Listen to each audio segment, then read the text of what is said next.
피는 물보다 진하다고 합니다.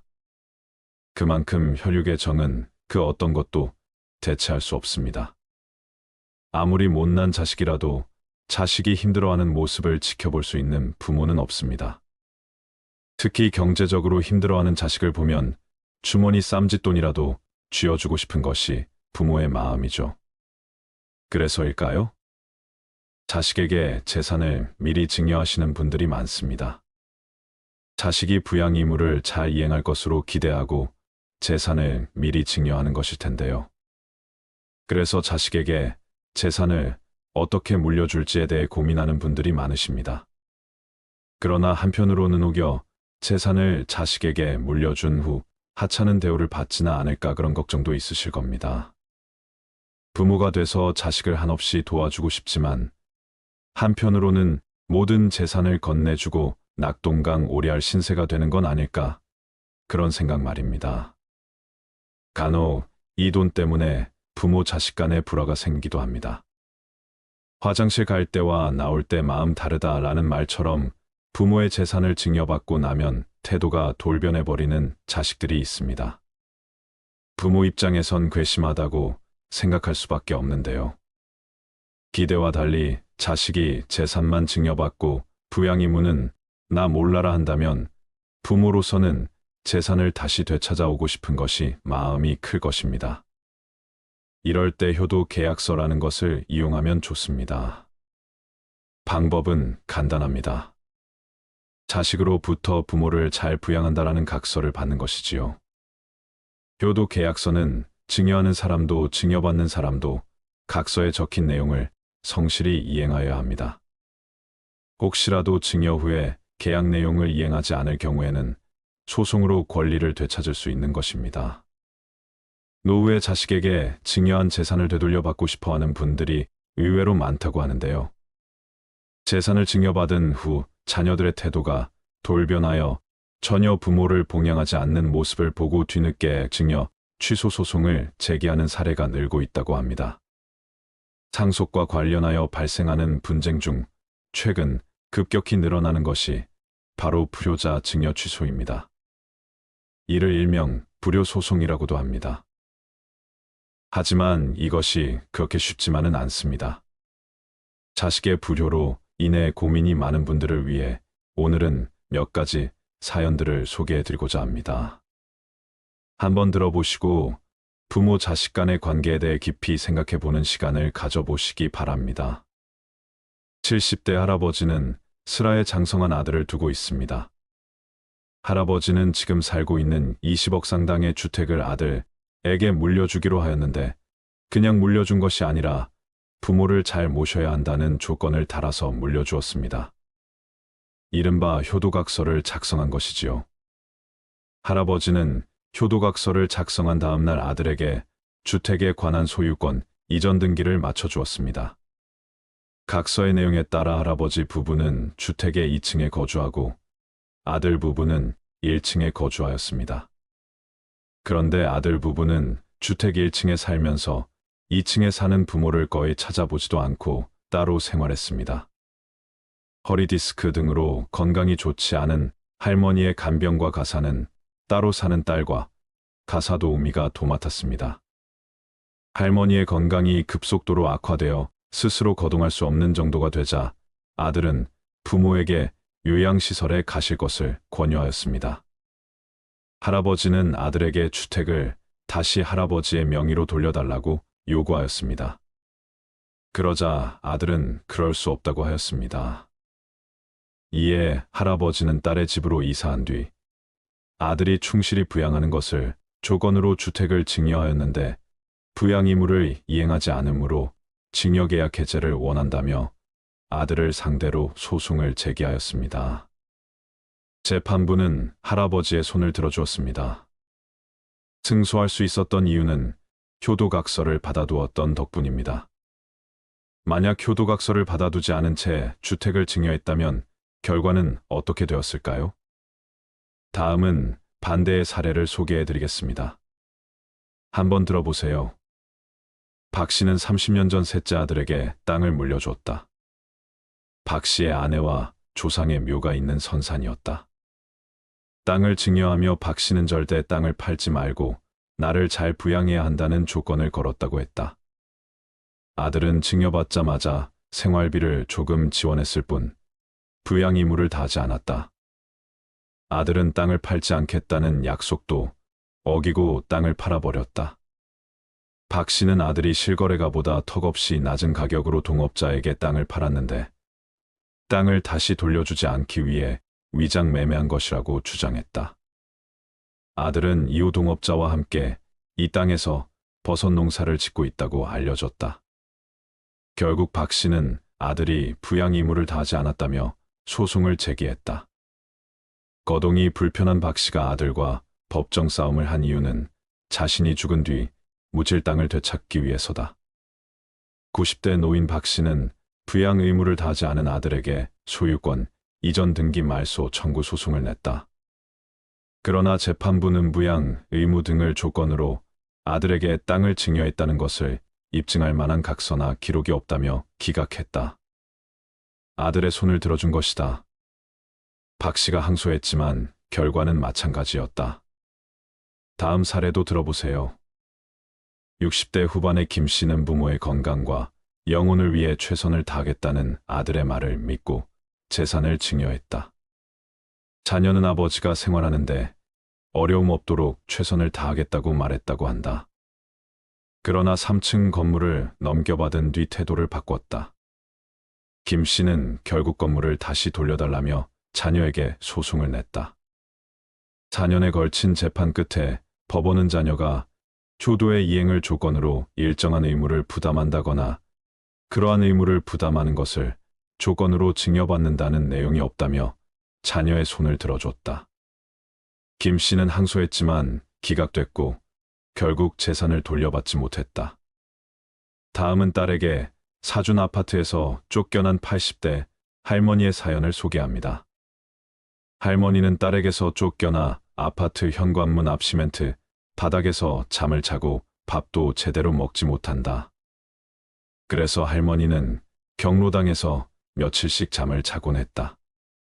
관리사무소 관계자는 어느 날 할머니가 쓰레기를 버리러 빈손으로 나왔다가 비밀번호를 몰라 집에 못 들어가고 있다고 연락이 왔다고 말했다. 알고 보니 비밀번호가 바뀐 이 집은 할머니가 막내딸에게 사준 집으로 이곳에서 2년간 딸과 함께 생활했다고 한다. 그러던 중 어느 날 막내딸이 집을 나가라고 할머니에게 통보하고 비밀번호를 바꿨다. 그는 딸이 같이 살자 해놓고 이렇게 나를 내쫓았다며 비밀번호 바꾸고 문 잠그고 내쫓았다. 딸은 이사 갔고 이 집에는 내 집만 들어있다고 했다. 집주인은 노인네 버리고 간 거지 뭐냐. 이게 현대판 고려장이지라고 탄식했다. 딸은 이렇게 말했다. 그게 다 엄마 때문에 벌어진 일이다. 그래서 인연을 끊었다며? 법대로 하라. 나도 2년 동안 그만큼 했으면 할 만큼 다 했다라고 말했다. 과거 할머니는 동대문에서 이름만 대면 다들 아는 재화업체를 운영하며 큰 돈을 벌었다. 사업이 잘 돼서 러시아에 수출할 정도였다. 큰딸과 아들에게는 수십억짜리 건물 한 채, 막내딸에게는 월세 600만 원을 받을 수 있는 고시텔을 주기로 했다. 하지만 아들과 막내딸이 재산 문제로 서로 싸웠고 결국 할머니는 고시텔 소유권을 아들에게 넘겨주면서 문제가 불 꺼졌다. 할머니는 하소연한다. 재산 다 주니까 나 몰라라 한다. 막내딸이 왜 오빠한테만 재산을 주냐고 하고 결국 그때부터 문제가 생겼다고 하소연했다. 재산을 물려주면서 아무 조치 없이 명의만 이전해줬기에 결국 아무것도 할 수 없는 처지가 된 것이다. 여러분, 현대판 고려장이라는 말 들어보셨나요? 자식으로부터 버려지는 노인들이 늘고 있다는 소식입니다. 병든 부모를 요양시설에 입원시킨 후 입원비도 안 내고 장기간 방치하는 건데요. 일부러 이렇게 하는 사람들이 적지 않다고 합니다. 그래도 부모들은 자식이 보고 싶다고 하는 걸 보면 마음이 아픕니다. 입원 초기 몇 달간의 입원비만 내고 연락이 두절돼 알아보면 전화번호와 주소마저 모두 바꿔버려 요양시설 측에서 손을 쓸 수 없는 경우가 있다고 하는데요. 경기도의 한 요양시설에서 생활해온 올해 64세의 최모 할아버지. 3년이 다 돼가지만 하나뿐인 아들은 그간 한 번도 요양원을 찾지 않았습니다. 부모는 자식의 공을 알아도 자식은 부모의 공을 모릅니다. 이곳에 저를 데려다 놓고 가서 나타나지도 않으니까 원장님 얼굴 보기도 미안하고 마음이 아픕니다. 요양시설 측이 여러 차례 연락을 시도했지만 아들의 집 전화와 휴대전화는 끊겼고 주민등록마저 말소돼 아들과는 연락이 불가능한 상태였습니다. 그동안 입원비 체납 금액만도 1,000만 원이 넘습니다. 결국 요양시설 측에서는 할아버지를 기초수급자로 신청해서 한 달 30만 원의 보조금을 받고 있었습니다. 이혼과 거듭된 사업 실패를 겪은 아들이 몸이 불편한 자신까지 거두기엔 무려 생각하며 애써 마음을 다독이면서도 손녀가 보고픈 마음에 할아버지는 끝내 눈물을 보였습니다. 손녀도 보고 싶고 아들이 나쁘지만 보고 싶지 않다면 부모 마음이 아니죠. 참 보고 싶습니다.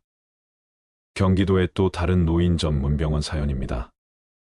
이곳에 입원한 60대 후반 박할머니 역시 자녀들로부터 연락이 끊긴 지 1년이 다 돼갑니다. 4명의 자식들은 입원 초기에 2달치 입원비만 내고는 안부 전화도 없었다는데요. 그러다 올해 초 유산 상속 관계로 병원의 소견서가 필요하자 연락을 해왔다고 합니다. 아버지가 돌아가셔서 어머니의 인감이 필요하니 어머니가 병원에 계시다는 소견서를 써달라고 왔다고 합니다. 당시 체납한 병원비 일부를 변제한 뒤 또 다시 연락 두절되었습니다. 결국 병원 측은 자녀들을 상대로 사기와 존속유기 혐의로 형사고발을 하기에 이르렀는데요. 어렵사리 박 할머니의 사위와 연락이 닿았습니다. 사위는 자신들은 유산 상속에서 제외된 사람들이라며 오히려 병원비를 냈던 피해자라고 주장했습니다. 이런 사정도 모르는 할머니는 그저 자식들 볼 날만 기다리고 있었는데요. 고령화로 부양 의무자들의 어깨가 무거워지면서 이런 노인방임 건수도 늘고 있습니다. 다음 이야기 한번 들어보세요. 아들을 생각해서 모든 재산도 다 미리 상속해주고 아들과 며느리와 함께 행복하게 살고자 했던 한 서울 할머니가 있었습니다. 그러던 어느 날 아들과 며느리가 할 말이 있다며 말하기를 어머니, 저는 어머니랑 마음이 안 맞아서 같이 못 살겠어요. 나가서 혼자 사세요. 어머니는 기가 막혔습니다. 어머니는 마음에 너무나 큰 상처를 받고 집에서 나와야만 했습니다. 할머니는 당장 살 곳도 없고 돈도 별로 없었기에 정처 없이 부자 동네를 찾아가서 배를 누르고 파출부로 써달라고 간절히 부탁을 하며 돌아다녔습니다. 할머니는 심신이 모두 지친 가운데 계속 퇴짜를 맞다가 마침 어느 집에서 할머니를 보고 이렇게 말했습니다. 할머니, 저희 집에 아버님이 병원으로 누워 계시는데 가능하시다면 병간호 좀 해주시고 그냥 말벗도 좀 되어주시겠어요? 아들과 며느리에게 쫓겨나 거처와 돈이 없었던 할머니는 반가운 마음에 네, 그렇게 하겠습니다. 라고 했습니다. 할머니는 그날부터 그 집에 들어가 사랑과 정성을 다해 아픈 할아버지를 돌보고 친구처럼 말벗이 되어 주었습니다. 어느덧 그렇게 1년이 지나 환자 할아버지와 할머니는 서로 애틋한 감정을 느끼게 되었습니다. 그 집 아들은 어느 날 이렇게 할머니에게 말했습니다. 할머니, 어려운 부탁이 있는데요. 저희 어머니가 되어주세요. 아버님도 할머니를 너무 좋아하시고 저희 부부도 우리 어머니께서 너무 일찍 돌아가셔서 어머니가 안 계신데 어머니로 모시고 싶어요. 괜찮으시면 저의 어머니가 되어주세요. 그렇게 그 할머니는 뜻밖의 간청을 받고 재벌 동네 같은 부유한 집의 새어머니가 되었습니다. 어느 날 할아버지와 아들 부부와 함께 고급 승용차를 타고 밖을 나갔는데 우연히 그 할머니의 친아들인 아들과 며느리를 만났습니다. 친아들이 오랜만에 어머니를 뵈니 놀랍게도 헌해진 모습을 보고 놀랐습니다. 예전 모습이 전혀 아니었습니다. 매우 럭셔리하면서도 우아한 옷과 장신구를 한 어머니. 누가 봐도 재벌집 마나님 같은 모습이었습니다. 어머니, 이게 어찌된 일이에요? 라고 묻고는 사업에 어려움을 겪게 된 아들 내외는 다시 보게 된 어머니가 부유하게 산다고 하니 이렇게 말하였습니다. 어머니, 예전에는 죄송했습니다. 다시 우리 집에 들어오셔서 사세요. 저희가 앞으로 잘 모실게요. 그러자 할머니가 말하길. 누구신지요? 나는 당신과 같은 아들과 며느리를 둔 적이 없습니다. 내 아들과 며느리는 저기 있고 내 남편도 있습니다. 그 할머니는 그렇게 배반의 늪을 지나 신세계에서 새로운 삶을 행복하게 살고 있다고 합니다. 재밌게 들어보셨나요? 이 이야기는 우리 모두에게 많은 생각을 하게 되는 이야기입니다. 여러분, 효는 부모 자식 간의 천륜이지요. 효도계약서의 정식 법률 명칭은 조건부 증여 계약입니다. 즉 부모가 자녀에게 재산을 증여해 주되 그 증여 시 조건을 붙여줄 수 있다는 의미입니다. 따라서 부모가 자녀에게 재산을 주지 않으면서 효도만을 강요하는 계약서를 썼다면 그러한 계약은 효력이 없겠지요. 효는 그야말로 천륜의 영역이기 때문입니다. 물론 효도계약서에 대한 비판적인 시각도 많이 있습니다. 아무리 부모가 자녀에게 재산을 주는 행위를 조건으로 하더라도 천륜인 효도를 계약으로 강제할 수는 없다는 것이 비판의 주요 요지입니다. 하지만 성급하게 자녀에게 재산을 주고 막상 자녀가 부모의 재산을 받은 뒤 나몰라라 하는 경우도 많은 점을 고려하면 효도계약서는 필요하다고 생각합니다. 지금까지 자식의 불효로 인해 고민이 많은 분들을 위해 몇 가지 사연들을 소개해드리고 생각해보는 시간을 가져보았습니다. 도움되시기를 바랍니다. 우리 삶을 방해하는 두 가지 요소가 있다. 하나는 어느 것도 끝내지 않는 것이요. 다른 하나는 어느 것도 시작하지 않는 것이다. 남을 부러워하거나 질투하지 마라. 경계하지도 마라. 오로지 최상의 자신을 만들어가는 것에만 몰두하라. 다른 사람이 무엇을 하건 상관하지 말라. 오직 자신이 무엇을 하고 무엇을 하지 말아야 할지 자신의 일에 대해서만 집중하여 생각하라. 스스로의 마음을 다스려 온전히 한 곳으로 집중할 수 있다면 그 어떤 일이든 모두 해결할 수 있다.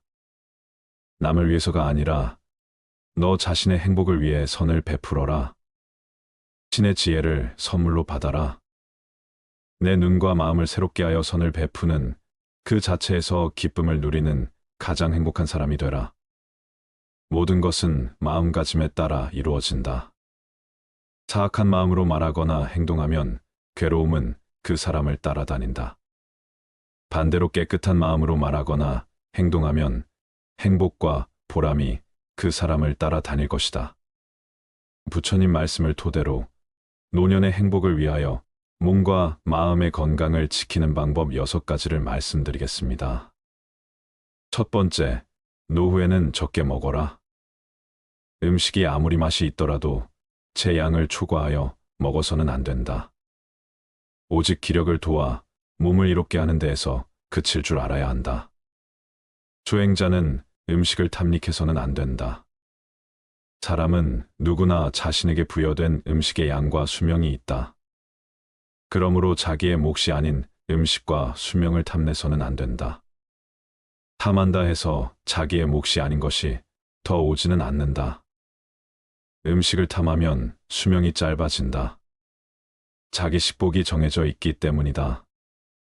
음식에 대한 탐심을 많이 내어 이번 생 자신의 식복을 넘어서면 현생에 더 먹을 복이 없어지기 때문에 수명이 다할 수밖에 없는 것이다.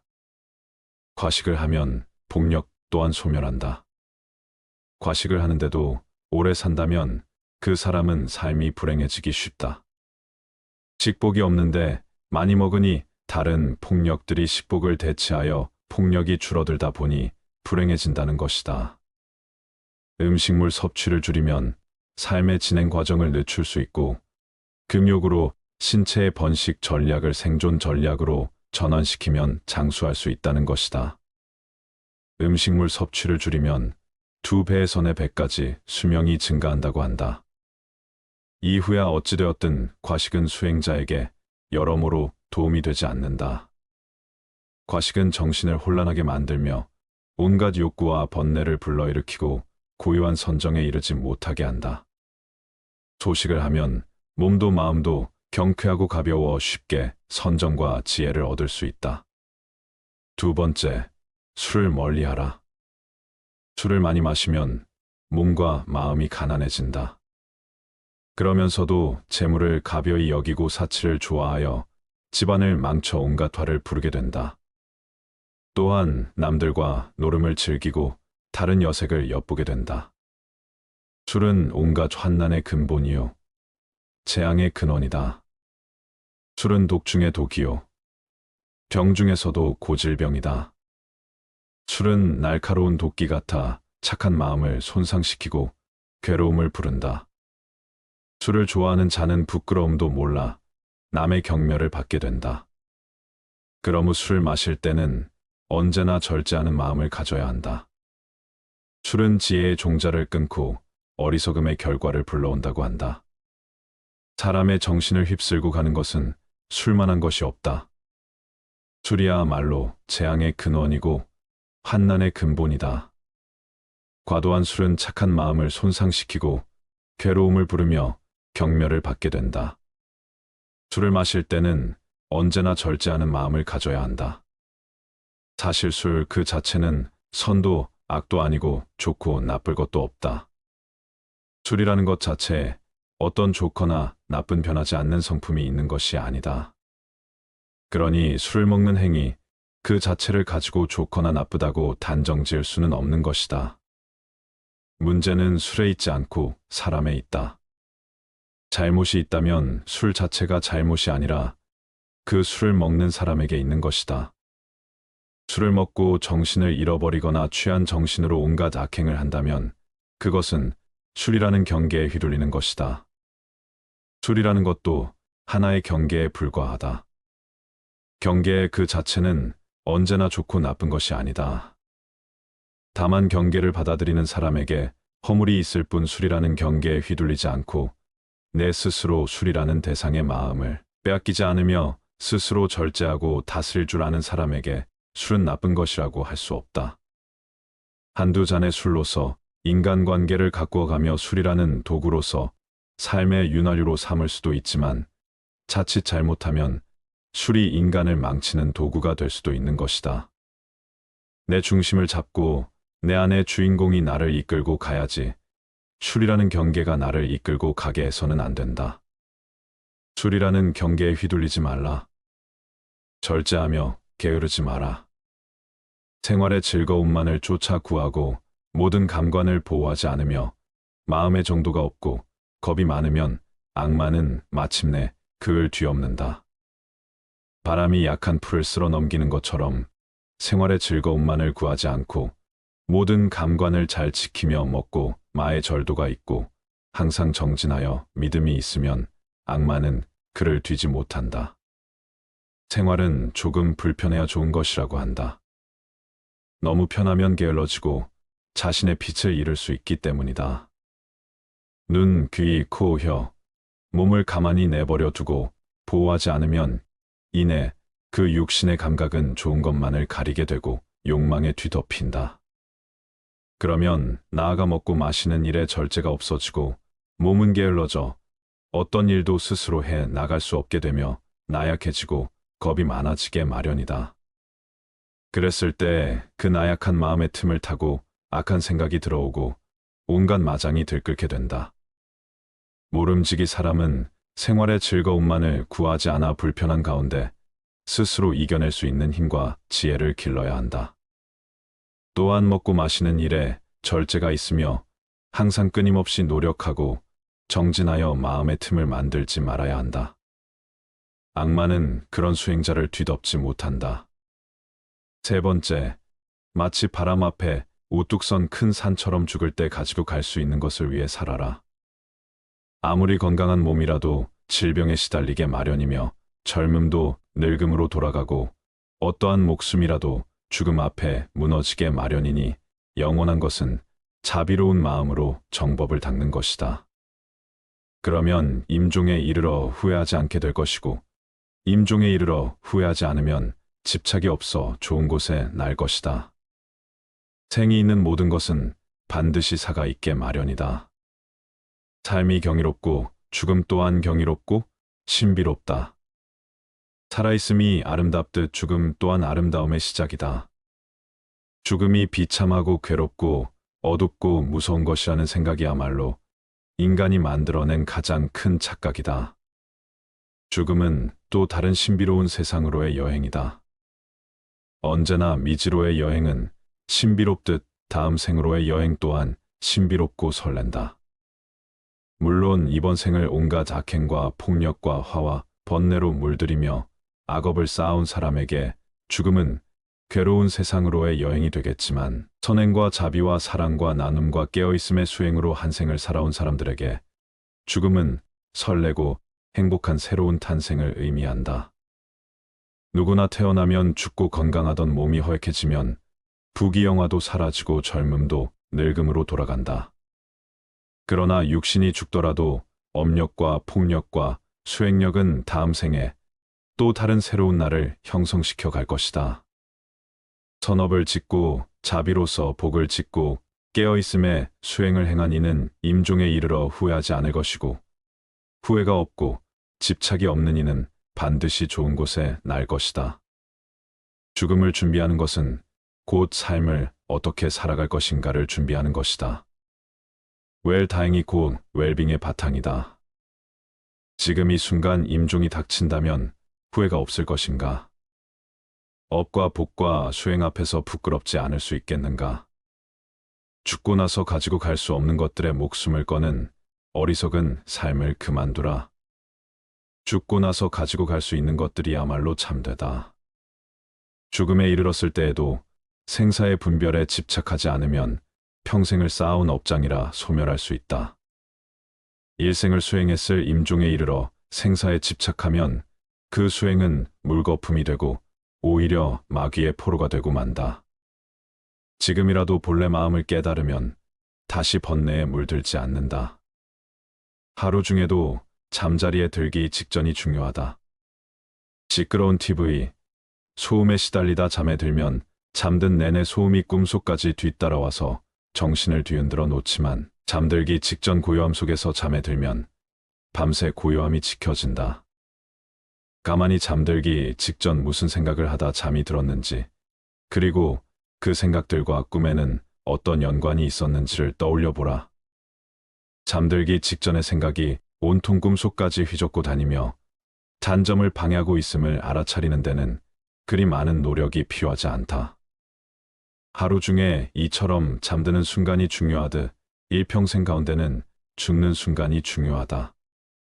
아무리 일평생 수행을 잘했다 하더라도 죽는 순간 생에 집착하여 미련을 못 버린다면 그간의 모든 수행은 물거품이 되고 오히려 마귀의 포로가 되어 헤매고 말지만 죽음에 이르러 생에 집착하지 않고 냉철한 깨어있음으로 죽음의 순간을 지켜본다면 일평생의 수행을 뛰어넘는 결과를 얻을 수도 있다. 죽는 순간 생사에 집착해 자유롭기 위해 사는 순간에도 끊임없이 생사의 집착을 놓아버리는 공부를 하는 것이다.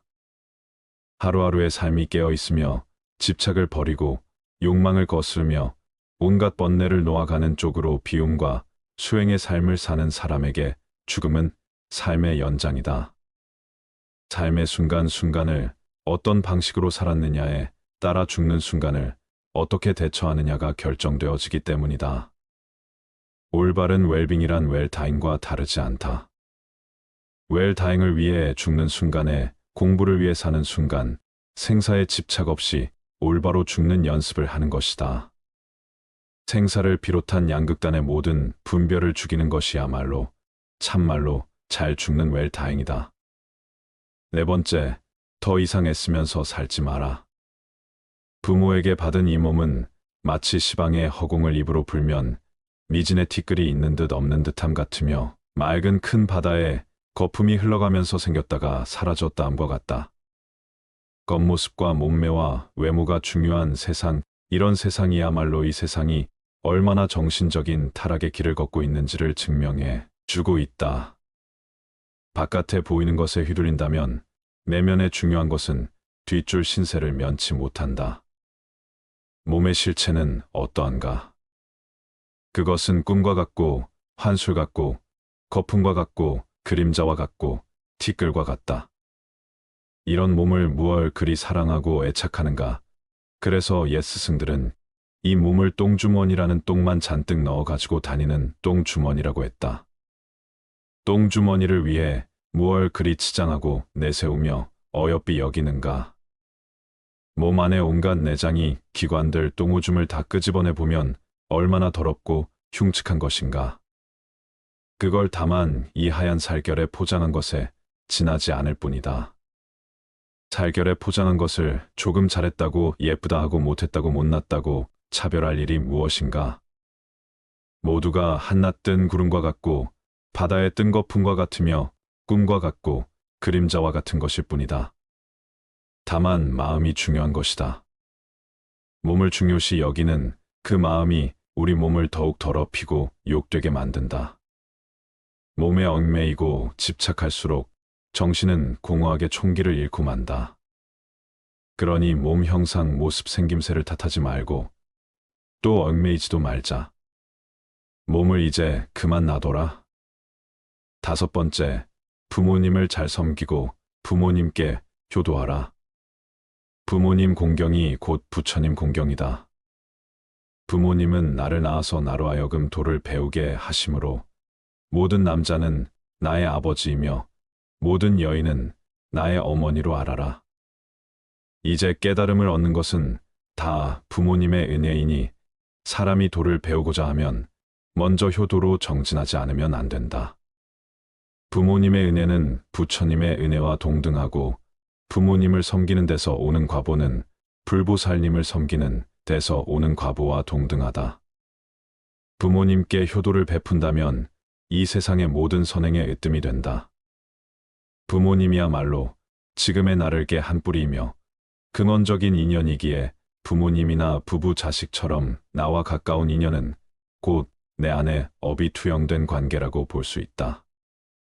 그들 속에서 나를 볼 수 있어야 한다. 그들과 나와의 관계는 곧 내 안에 업을 녹이는 공부이고 나 자신을 성장시켜가는 마음, 공부의 생생한 현장이다. 업장 소멸에 열린 장이 바로 가족이며 부모다. 그렇기에 부모에 대한 효도야말로 우주적인 순리를 따르는 수행이 자비의 시작이다. 부모님과의 관계가 바르지 못하다면 그 첫 단추가 사회생활의 모든 단추를 흐트러지게 만든다. 가족과의 관계, 그 기초 위에서 모든 타인들과의 인연이 성숙되어 가는 것이다. 특히 효도는 모든 자비와 지혜의 첫 단추와 같다. 그래서 부모님을 공경하는 것은 곧 부처님을 공경하는 것과 같다고 하는 것이다. 부모님처럼 가장 가까운 인연을 소중하게 간직할 수 있어야 한다. 가장 가까운 인연이야말로 내 업의 나눔이니 부모님과의 관계가 껄끄럽고 아름답지 못하다면 그것은 부모님과의 닦아야 할 업이 많은 연유이다. 부모님을 잘 섬기고 부모님께 효도하라. 그것이 업장 소멸의 매우 빠른 길이고 모든 공덕이 그로 인해 시작된다. 어리석은 범부들은 나를 나라고 보아 나에 집착한다. 그러나 필경에는 나도 없고 내 것도 없나니 나를 비우고 내 것이라는 생각도 비워야 한다. 법이란 생각을 일으키면 마와 법이 생기고 법이란 생각이 사라지면 나와 법도 사라진다. 내 자식이다, 내 재산이다 하면서 어리석은 사람은 괴로워한다. 사실 내 몸도 나의 것이 아닌데 어찌 자식이나 재산이 나의 것일 수 있겠는가? 내 자식이다, 내 재산이다, 내 생각이다, 내 것이다 하는 것은 다 어리석은 생각이다. 나도 내가 아닌데 내 몸도 이번 한 생 잠시 쓰고 나면 이 우주에 돌려주어야 하는데 하물며 내 소유를 어찌 내 것이라고 할 수 있겠는가? 잠시 빌렸을 뿐이다. 내 몸도 우주법계에서 잠시 빌어다 쓰는 것이고 내 소유도 잠시 법계에서 빌어다 쓸 뿐이다. 그러니 집착할 것이 없다. 내 몸도 이 우주에서 품어낸 온갖 음식을 잠시 빌려 유지하고 있을 뿐이고 내 생각도 이 세상의 수많은 생각들을 인연 따라 잠시 채용하여 내 식대로 조합해 쓰고 있을 뿐이며 내 자식도 우주적인 법계의 인연과 업의 법칙에 따라 잠깐 부모의 몸을 빌어 나왔을 뿐이다. 세상 모든 것들이 이처럼 다른 모든 존재들 의지하여 다만 잠시 그 모습을 취하고 있을 뿐이다. 세상 모든 존재는 우주의 것이며 다른 모든 존재들의 것이다.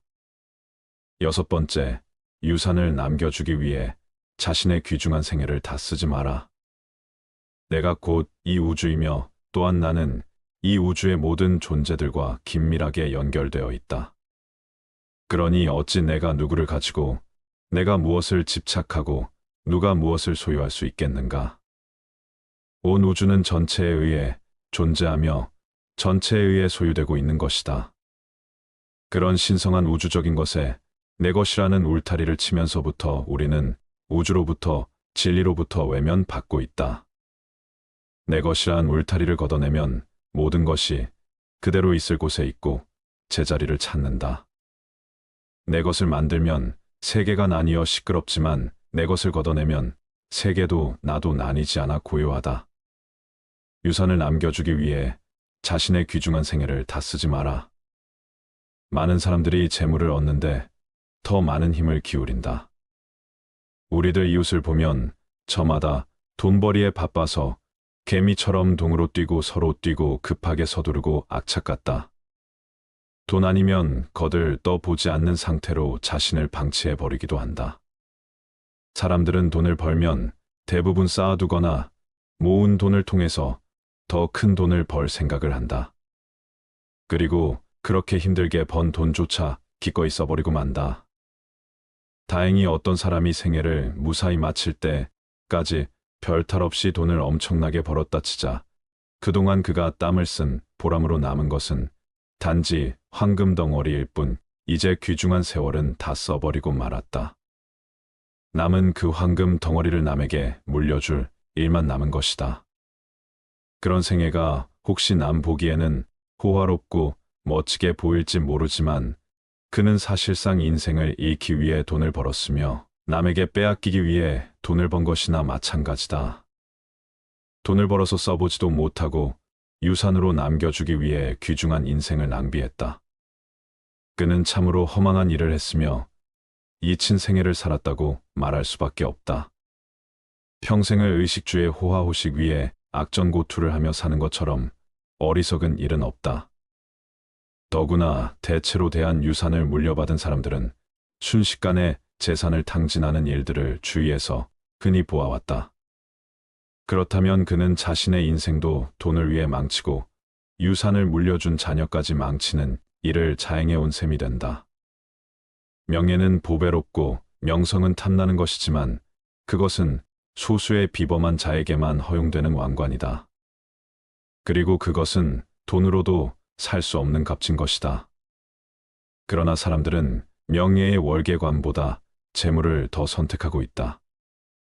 과연 돈이 많으면 남들이 떠받들 것이다라는 말이 사실이며 그것이 과연 행복을 가져다 줄 것인지는 의문이다. 모두가 그토록 바라던 순간은 바로 지금이다. 비록 100년을 살지라도 마음이 어리석다면 고요한 마음으로 하루를 사는 것만 못하다. 비록 100년을 산다고 하더라도 마음이 어리석고 탐욕스럽고 성냄을 일으킨다면 차라리 고요하게 그 마음을 비추며 한순간을 보내는 것보다 못하다. 살면서 탐내고 어리석음을 지으면 그것이 다 번뇌가 되고 업이 되어 윤회의 수레바퀴만 더욱 길어지게 만들 뿐이지만 고요하게 그 마음 비추며 한순간을 보낸다면 억겁의 윤회를 쉬게 할 것이기 때문이다. 한순간을 살더라도 고요한 마음으로 마음을 비추며 영상 속에서 산다면 어리석은 마음으로 100년 1000년을 사는 것에 비할 수 없는 공덕이 생긴다. 어리석은 세월은 날이 갈수록 업장만 늘리게 되지만 고요한 한순간의 명상은 업을 소멸하고 지혜를 움트게 한다. 시간이란 환상일 뿐이다. 아무리 오랜 시간일지라도 단 한순간의 평화와 맞바꿀 수 없다. 지금은 바쁘고 정신이 없으니 나중에 기도하겠다는 사람, 지금은 삶이 버거우니 노후가 되어 조용할 때 수행하겠다는 사람, 지금은 돈이 많지 않으니 훗날 돈을 많이 벌게 되면 그때 가서 보시하겠다는 사람, 그들은 100년 1000년보다도 더 소중한 지금 이 순간이라는 인생의 클라이막스를 놓치고 있는 것이다. 지금 행하지 않으면 더 이상 시간은 없다. 지금까지 우리는 100년 1000년을 뒤로 미루며 지금까지 오지 않았는가? 그렇게 찾아오던 최상의 때는 바로 지금이며 최고의 장소는 바로 여기이다.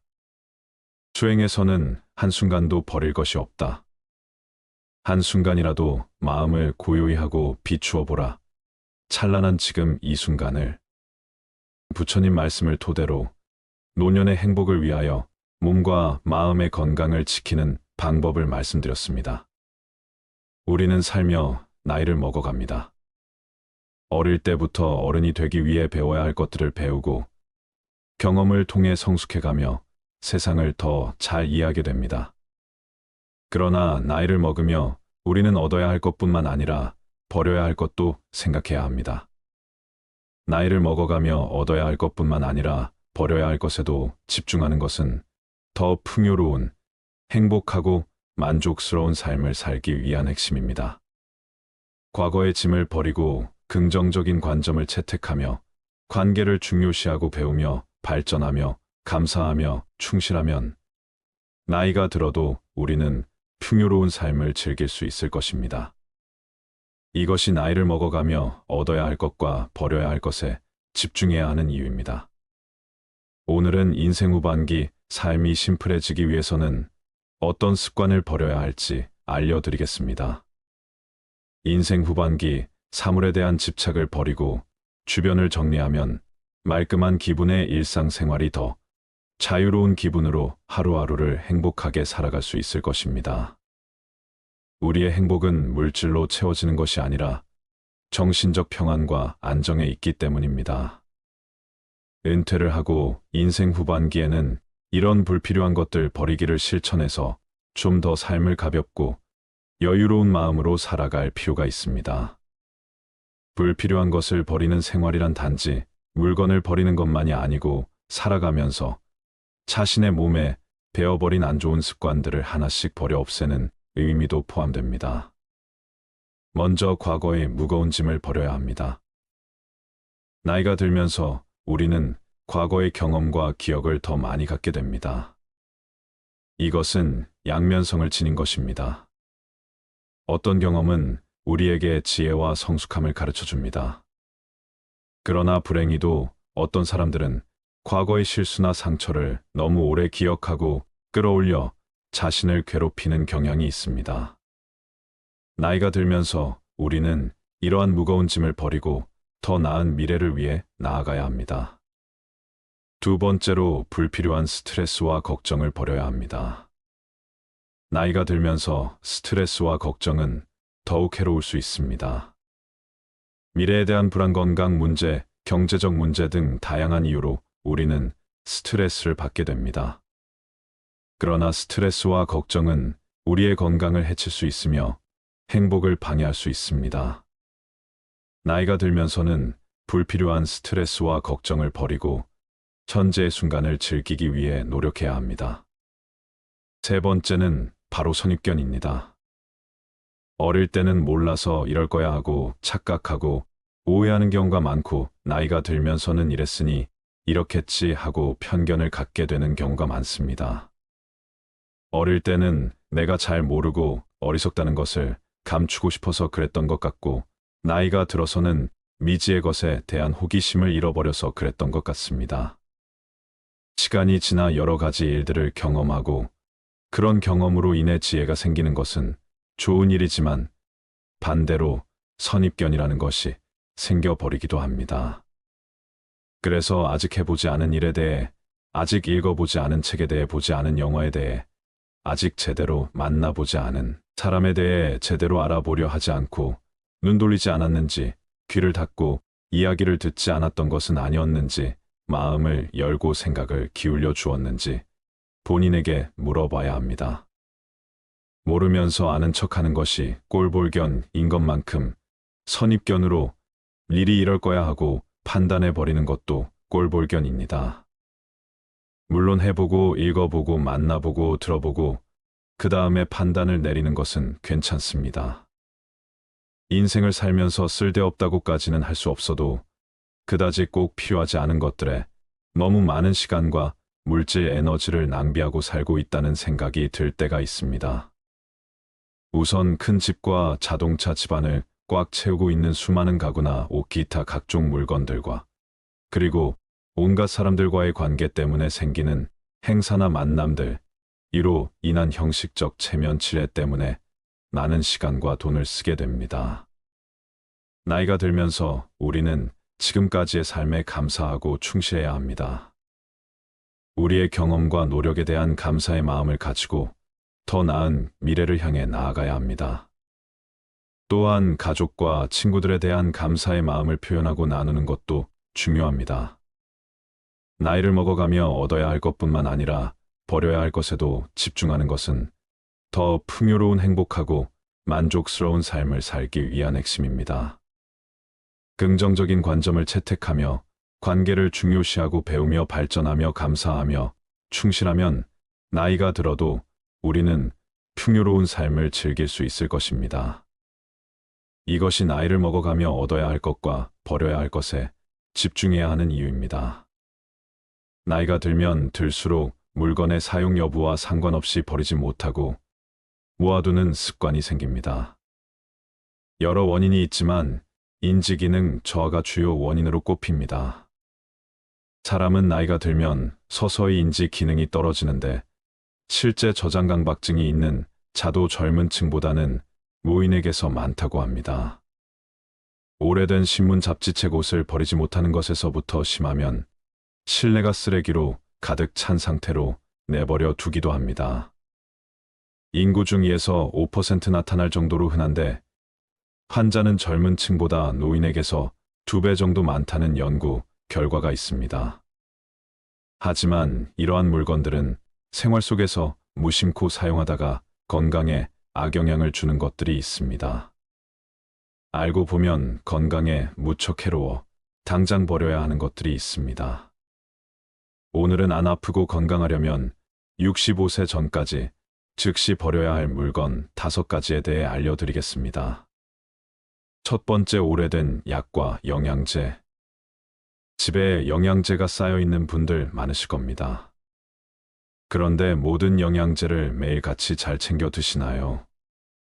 어떤 영양제는 매일같이 꼼꼼히 챙겨 드시기도 하겠지만 어떤 영양제는 체질에 잘 맞지 않아 먹지 않고 한자리에 몇 년간 방치되기도 합니다. 아까워서 버리지 않고 가끔씩 드시는 분들도 있고요. 하지만 유통기한이 지나 변질된 영양제는 효능이 떨어질 뿐만 아니라 간에도 무리를 주기 때문에 반드시 버려야 합니다. 약도 영양제와 마찬가지입니다. 건강해지기 위해 먹는 것이므로 유통기한이 넘은 영양제와 약은 과감히 쓰레기통에 버려 건강을 지키시길 바랍니다. 두 번째, 플라스틱과 나무도마. 집에서 오래된 플라스틱 용기를 아무렇지 않게 사용하는 경우가 많습니다. 플라스틱 제품을 잘못 사용할 경우 건강에 치명적일 수 있습니다. 사용 중인 플라스틱 용기 중 PC 제품과 긁힌 상처가 많은 용기들을 모두 버리시기 바랍니다. 이러한 용기들은 가열할 때 유독 가스를 방출하는 물질인 비스페놀 A로 제조되었을 가능성이 매우 높습니다. 또 음식을 가열할 때 플라스틱 용기보다는 유리 용기를 사용하여 가열하는 것이 가장 좋습니다. 그리고 매일 우리는 집에서 도마를 사용해 음식을 만들어 먹습니다. 칼질 많이 한 플라스틱과 나무로 된 도마에 당연히 시간이 지날수록 흠집이 많아집니다. 수많은 틈 사이에는 박테리아나 곰팡이가 서식하기에 좋아 사용 후에는 반드시 도마를 깨끗이 닦아 통풍이 잘 되는 곳에 잘 말려줘야 합니다. 음식은 우리의 입을 통해 몸 안으로 들어가므로 위생적인 조리도구를 이용하는 것이 무엇보다 중요합니다. 세균과 곰팡이는 면역력을 떨어뜨리고 염증을 일으키기에 반드시 도마를 깨끗하게 유지하고 자주 바꿔 주도록 하세요. 요즘은 스테인리스 도마도 있다고 하니 균이 번식하기 어려운 도마를 사용해 보는 것도 좋을 것 같습니다. 세 번째, 낡고 다른 운동화. 운동화를 한번 사면 몇 년을 계속 신게 되는데 오래된 운동화는 굽이 달라 충격 흡수율이 매우 낮습니다. 또한 신발은 걸음걸이에 따라 뒷부분이 많이 마모되게 합니다. 그런데 마모가 된 신발을 계속 신는다면 어떻게 될까요? 특히 운동할 때 신는 운동화의 뒷부분은 체중이 실리면서 몸에 충격이 흡수되는 곳이므로 마모가 되면 새로운 신발을 신어줘야 합니다. 운도의 밑창이 다르면 뛰고 걸을 때마다 완충되는 곳이 없어 발바닥과 무릎과 허리가 그 충격을 그대로 흡수해 관절과 척추에 손상을 주게 되어 무릎 통증과 허리, 디스크 등의 발병률을 높이게 됩니다. 아무리 마음에 드는 운동화라도 밑창에 마모된 곳이 있으면 꼭 교체하여 무릎과 허리가 다치지 않도록 예방하시기 바랍니다. 네 번째, 오래 써서 다른 칫솔.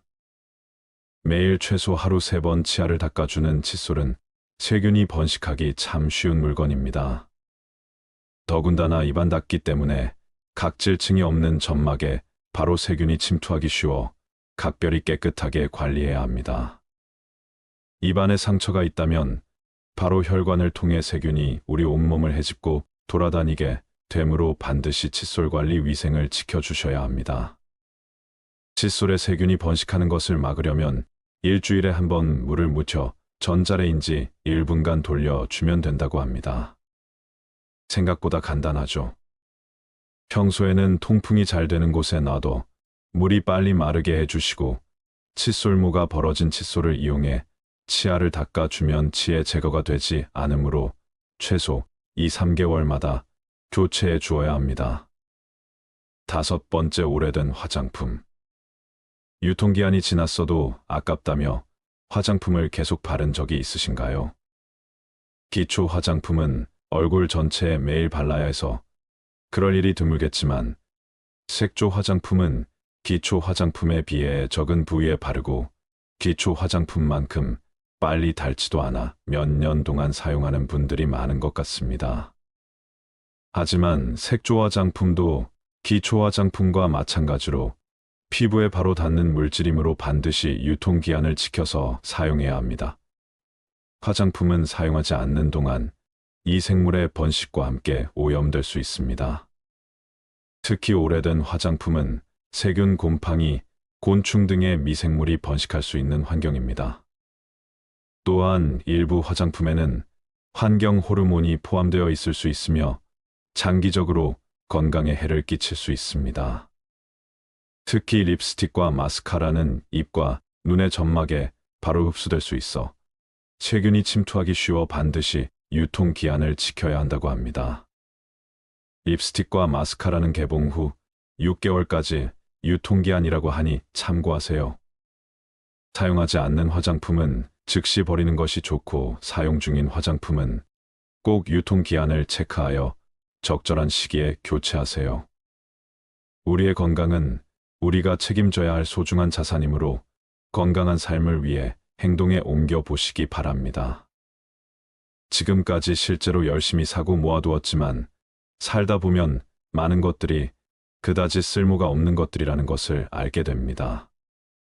또한 많은 물건들로 둘러싸인 어수선한 공간에서는 정신도 쉽게 산만해지고 마음이 무거워져 생각도 정리가 되지 않습니다. 그러므로 물건에 대한 집착을 버리고 주변을 가볍게 정리할 필요가 있습니다. 살다 보면 어떤 일이든 후회가 남습니다. 미리 알았더라면 후회를 덜 남길 수 있었을까요? 인생의 후반기를 보내고 있는 60대들은 그들이 지금껏 살아온 발자취 곳곳에서 후회를 발견한다고 합니다. 인생의 시행착오를 줄이고 더 나은 인생을 살기 위해서 꼭 알아야 되는 건 무엇일까요? 첫 번째, 저축을 많이 하지 못한 것. 자축은 노후 대비에 가장 중요한 역할을 합니다. 은퇴 이후 가장 큰 고민을 경제적인 어려움이라고 꼽았습니다. 고정 수입이 줄어들고 자녀 지원비, 병원비 등 각종 늘어가는 지출비 탓에 생활고에 시달릴 수 있습니다. 노후 대비를 위해서는 먼저 저축을 시작해야 합니다. 저축을 시작할 때는 먼저 현재 수입과 지출을 파악하고 가능한 많은 돈을 저축하는 것이 좋습니다. 젊은 나이에 저축을 하지 않으면 은퇴 이후 큰 고난을 겪게 될 수 있습니다. 두 번째, 배우자에게 잘하지 못한 것. 배우자는 평생을 함께 할 반려자입니다. 60대가 되어서도 배우자가 옆에 있다면 그야말로 그것 자체가 천복입니다. 그러나 상대방의 소중함을 쉽게 간과해버리고는 합니다. 나이가 들수록 곁에는 서로만 남게 되며 자식도 소용없습니다.